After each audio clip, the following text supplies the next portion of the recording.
पहले माँ बच्चों को उठाती थी कि उठकर सहरी कर लो, वक्त कम रह गया। मगर सदके जाऊँ सोशल मीडिया की मतवाली यूथ अब माँ को उठाती है कि अम्मी उठ जाएं, सहरी बनाने का वक्त हुआ जाता है। पक्का रोज़ा। मौलवी जी अभी बांग ना दें, मैंने तो अभी तंदूरी गर्म की है। सहरी का वक्त ख़त्म हुआ ही चाहता था और मौलवी साहब अजान की तैयारी कर रहे थे कि अचानक तरखानों की माई आशा भागी भागी आई और हाल दुहाई देते हुए कहा कि मौलवी साहब अभी तो मैंने तंदूरी गर्म की है। आज तरखानों के घर में सहरी के लिए उठने में कुछ देर हो गई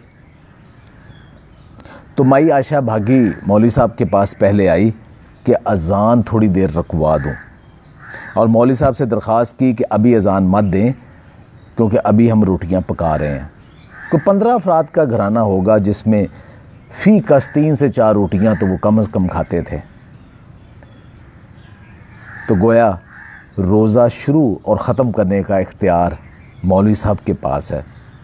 मौलवी साहब ने भी हक़ हमसायगी का ख्याल करते हुए अपने इख्तियारात का इस्तेमाल किया और अज़ान में काफ़ी ताख़ीर फरमा दी और तरखानों की फ़ैमिली को रोज़ा रखवाने का सवाब हासिल कर लिया।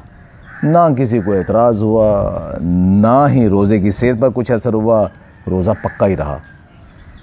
और आजकल मौलवी साहबान से इलेक्ट्रॉनिक मीडिया ने ये इख्तियारात छीन लिए हैं। अनगिनत टीवी चैनल्स की ब्रेकिंग न्यूज़ और ख़बर पहले ब्रेक करने की सर पर दौड़ की तरह मसाजिद भी सहरी का वक्त पहले बताने की दौड़ में मुब्तला है। रेफ्रिजरेटर और माइक्रोवेव ओवन जब अभी आम ना थे और कम बच्चे खुशहाल घराने की आगाही भी ना थी तो ख़वातीन खाना को हर रोज़ ढेर सारी सहरी तैयार करने के लिए बहुत जल्दी उठना पड़ता था।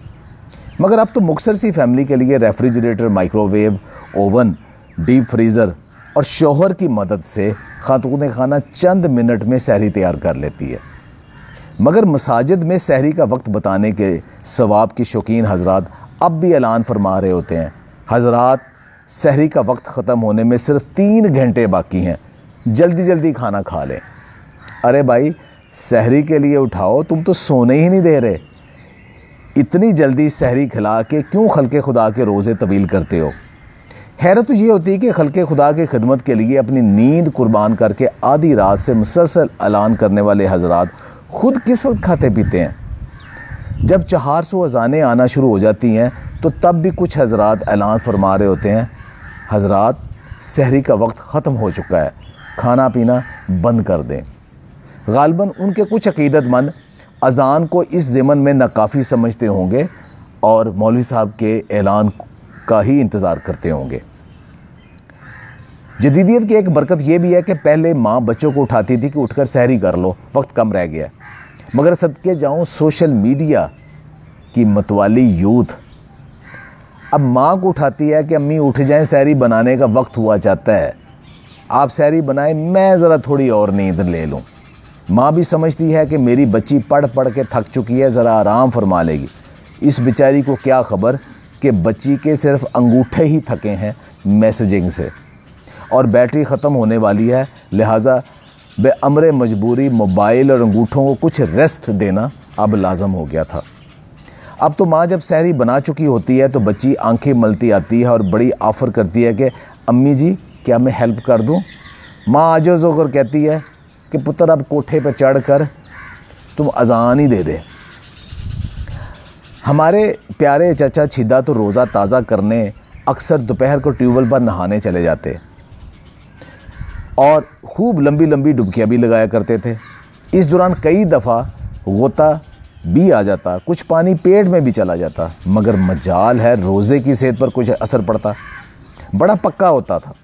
सबसे पक्का रोज़ा तो उस दिन हुआ जब हम शदीद गर्मी में दोपहर 3 बजे यूनिवर्सिटी से वापस आए तो हस्बे आदत सीधे किचन में गए, फ्रिज खोला, गटागट थोड़ा सा पानी पिया, सामने पुलाव नज़र आया तो रहा ना गया, सोचा थोड़ा मुंह करारा करता हूँ, बाकी फ़्रेश होकर तसल्ली से गर्म करके खाऊंगा।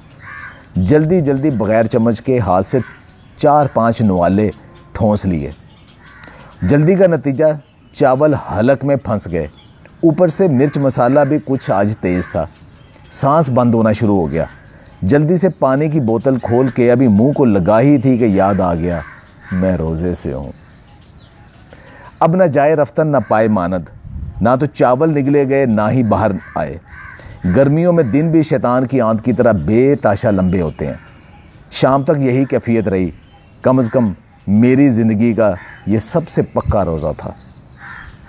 अब कुछ अरसा से ये भी कहा जाने लगा है कि बस पहली अजान की आवाज़ आते ही सहरी का खाने का जो लुकमा हाथ में है वो भी छोड़ दो, अगर पक्का रोज़ा रखना है।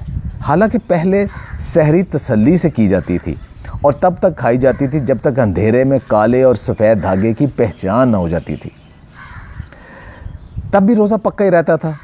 मुझे अच्छी तरह याद है कि अल्लाह कड़वर कड़वर जन्नत नसीब करे, किबला वालिद ग्रामी बड़े एहतमाम से सहर व अफ्तार को बंदोबस्त फरमाते थे।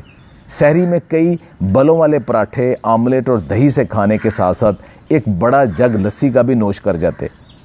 अक्सर यूँ होता कि लस्सी का आखिरी गिलास उन्हें खड़ा होकर पीना पड़ता, क्योंकि मज़ीद खाने पीने के लिए बैठना मुमकिन ना रहता था। हाँ, कभी कभार अगर थोड़ी बहुत कह हो भी जाती तो और लस्सी बनाना पड़ती। सहरी तनावल फरमाने के बाद किबला अब्बाजान एक चारपाई पर लेट जाते और सिगरेट नोशी शुरू कर देते, एक के बाद एक सिगरेट। इस दौरान वक्फे से अजानें होती रहती। आजकल की तरह नहीं कि एक दम अजानों का शोर ही मच जाता है, बल्कि हर मौज़न अपने मसलक, इत्काद और घड़ी के मुताबिक ही अजान देता था। अमूमन यह सिलसिला कोई आध पौना घंटा तो चलता रहता। वाले साहब की सिगरेट नोशी तब तक जारी रहती जब तक कहीं दूर दराज से आखिरी अजान भी आनी बंद ना हो जाती। इस ज़िमन में अक्सर हम बहन भाई भी इनकी मदद करते और छत पर चढ़ कर सुनते कि कहीं से अजान की आवाज़ आ रही है कि नहीं। जब हमें कोई अजान ना सुनाई देती तो हम ऐलान कर देते कि अब्बा जी सहरी का वक्त ख़त्म हो गया है, और किबला वालिद ग्रामी जल्दी जल्दी लंबे लंबे कश लेकर सिगरेट फूंक देते। तब भी रोज़ा इंतहाई पक्का हुआ करता था।